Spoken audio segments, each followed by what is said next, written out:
Welcome to Season 2, aka Semester 2, of my dental hygiene school experience. I am Dax Scott, and I will be sharing my experience of dental hygiene school. Semester 2 is stepping it up, so let's put on our seatbelt and let's go.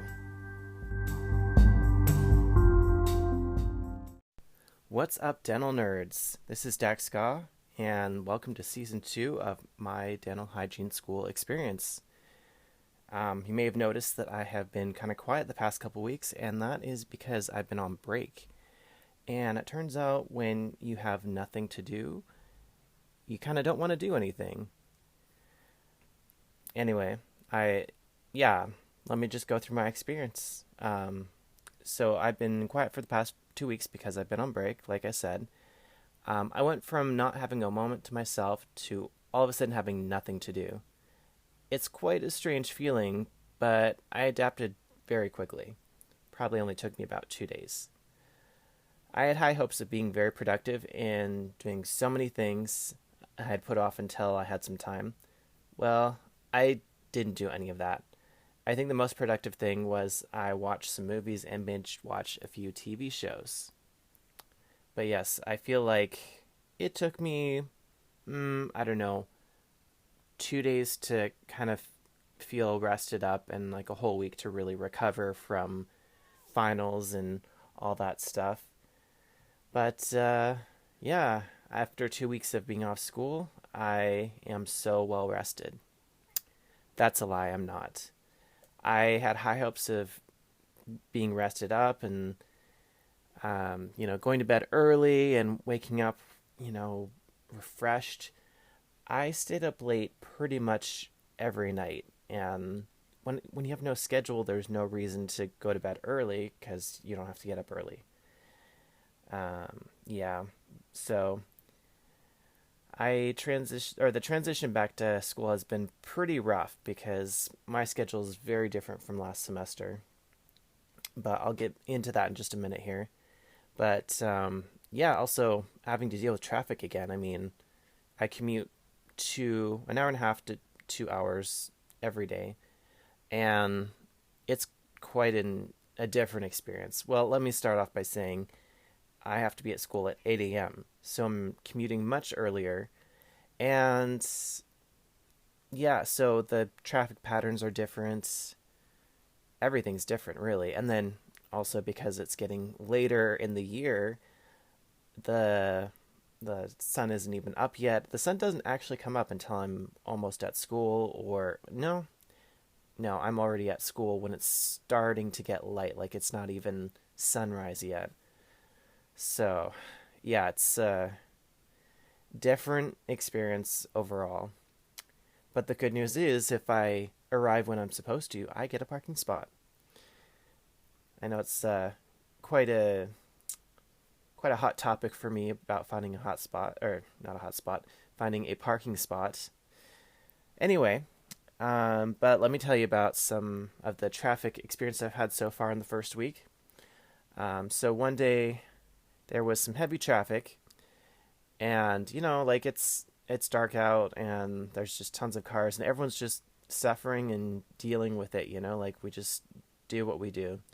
Well, one motorcyclist decided that driving on the shoulder would be a great idea. And of course, when I see this, I'm not fully awake. I think I had some coffee or something to kind of wake me up. But, you kind of look over and you see this motorcycle drive by and it's like, really? So I hate it when people do whatever they want and get away with it. But as soon as I looked over, saw the motorcycle drive by, all of a sudden this vehicle lit up with red and blue lights. Obviously some sort of law enforcement vehicle. And they pulled out of traffic onto the shoulder to stop this motorcycle. Let me just say I felt a definite sense of justice.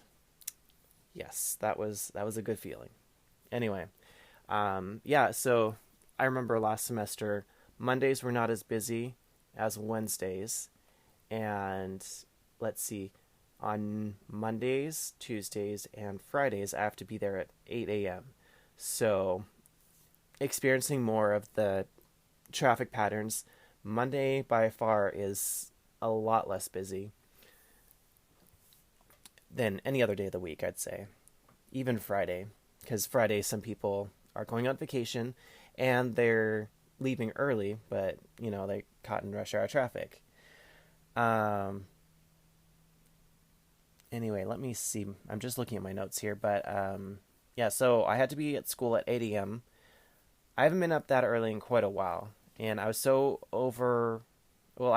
worried I'd oversleep that I actually woke up at 4 a.m. Just my body waking up, and I'm not a morning person, so that shows you how worried I was going to oversleep. So when I woke up at 4 a.m., I double checked my phone to make sure my 5 a.m. alarm was set, not 5 p.m., because I've done that in the past, and I feel like you can never check your phone too many times. But since I was awake, I wasn't able to fall back asleep. And I always try and leave 2.5 hours before my first class to leave myself a very big buffer. The hope is I get to school early, and if there's traffic, there's a buffer built in. Aside from the motorcycle incident, I cannot talk this morning. The traffic wasn't too bad. It wasn't great, but it was tolerable, you know. And let me tell you quickly about the classes that I'm taking. I'll talk more about it next time. But we have preclinical dental hygiene, and that's basically an in-class.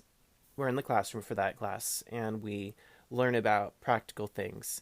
So we are talking about positioning the chair where you are in relationship or in relation to the patient, and to what area we're working on in the mouth. So, like if you're looking at someone's upper teeth, then you're going to be more on the side. So we would call it the 9 o'clock position if you're right-handed, or the 8 o'clock, 9 o'clock position.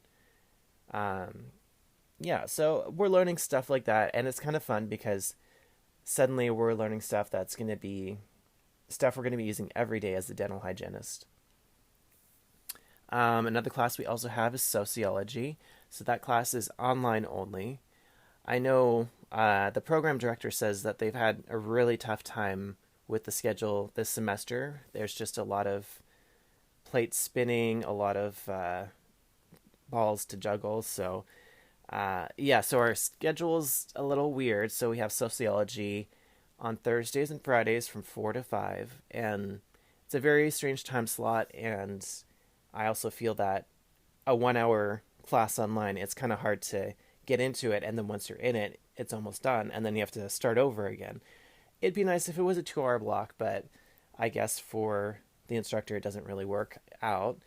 Um, and we also learned in sociology about our project that we're coming up, or that is coming up, and we have to choose a culture that is not our own, or is it a culture? Well, a cuisine, let's say, that is not our own. So something you did not grow up with, something that is not a part of your heritage, and you try that. And so we're doing this in pairs. You don't have in the pairs because we all live in different areas. We don't have to have the meal together, but we have to have the same cuisine. So my partner and me, we are choosing Greek food, which I think is awesome. And then we write a paper about it. And we also have to learn a word in that language. And I think it'll be a very fun experience. And I kind of want to get it out of the way now because it seems like it's relatively easy. And I'm sure it's going to be a bigger part of our grade because it's not like filling out or like answering questions for an assignment. So it'll be fun. It'll be something that we can knock out real quick, and it's not due. I want to say till November. I have to look at the due date, but anyway, something I'm looking forward to. Um, we also have there's pre-clinical dental hygiene, but then there's another aspect to that class where we're actually in the clinic. Now this is where I'm really excited because we get to start working with things. We're actually in the clinic, so it's not open to the public during that time, so we can work on our skills. And I think, yeah, this is probably going to be my favorite class. We have a really good instructor, and actually, in this class, we have multiple instructors. Our class can have up to 19 people, and because of how hands-on this is. They want to have a smaller ratio, so student to instructor. So it's more like 5 students to an instructor. So that's really nice because that way, if you're needing the teacher to check something, you don't have to wait for 17 more people to have their stuff looked at before you get your turn. So the first week we're just kind of like, for all the classes, we're just kind of talking about how we're going to learn about different things and kind of what we're going to go over. So it's not so much hands-on quite yet. And yeah. So anyway, another class we have is chemistry. Now I was like, okay, that chemistry, it sounds like it's just a general course. It sounds like it won't be too intense. Well, our instructor said that we're going over different aspects of chemistry. So it's not like high school chemistry where you get a very basic understanding. This is going to go a little deeper. I've heard that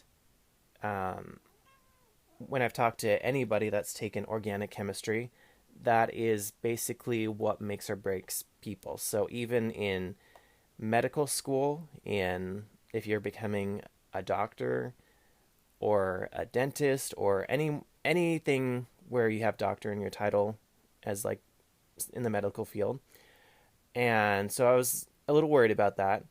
And our instructor says we will be touching on organic chemistry as well as nuclear chemistry, which I'd never heard of before. And when I heard that, it kind of freaked out a little bit, not going to lie. But our instructor also offers tutoring. So that is going to be something I will be taking advantage of because the first week isn't too bad, but it's going to be a lot more. So yeah, I'm definitely going to take advantage of that so I don't get lost in all the information.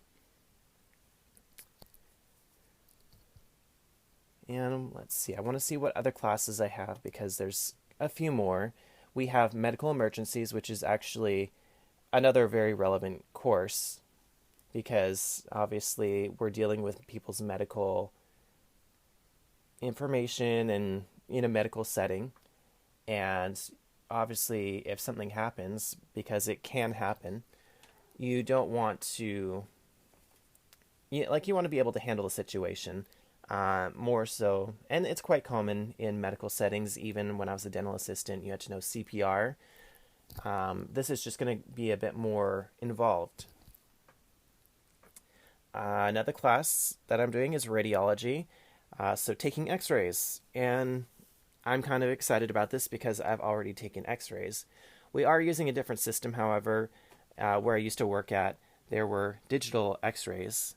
And super easy, you take the picture, it shows up on the screen right away.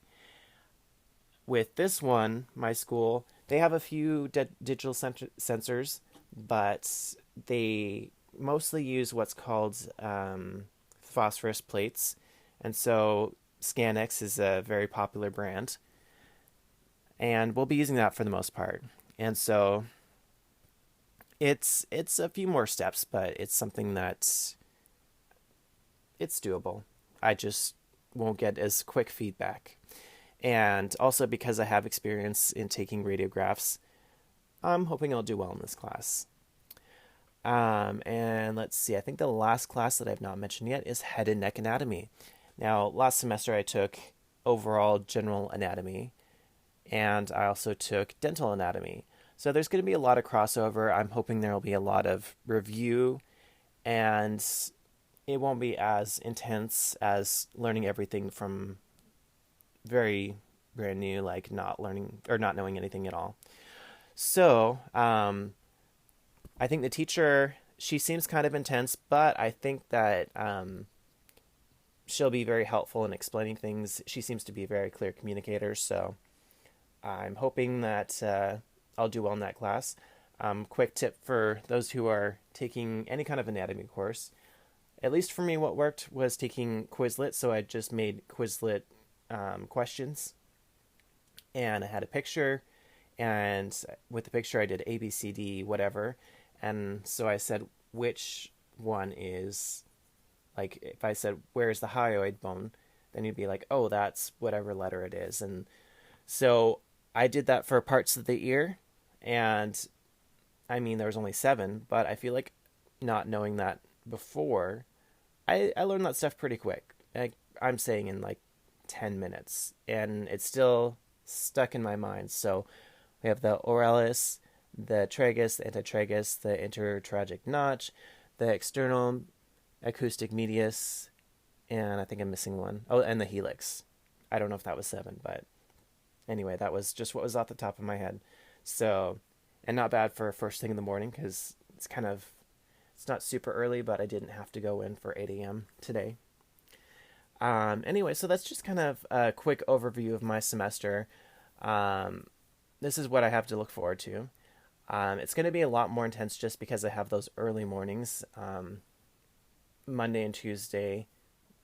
So Monday, it starts at 8 a.m. We don't get to leave till 5. And so that means I have to arrive early, and I don't get to leave till late. So that makes the day very exhausting, and then I have to wake up and do it all over again. However, on Tuesdays, I get to leave earlier.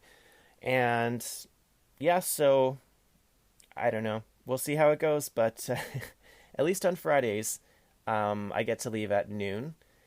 And yeah, so I get to miss all the rush hour traffic.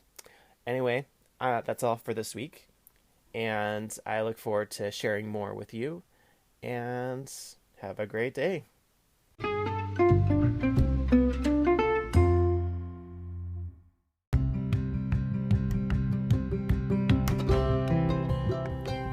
Thank you so much for taking the time to listen to my podcast.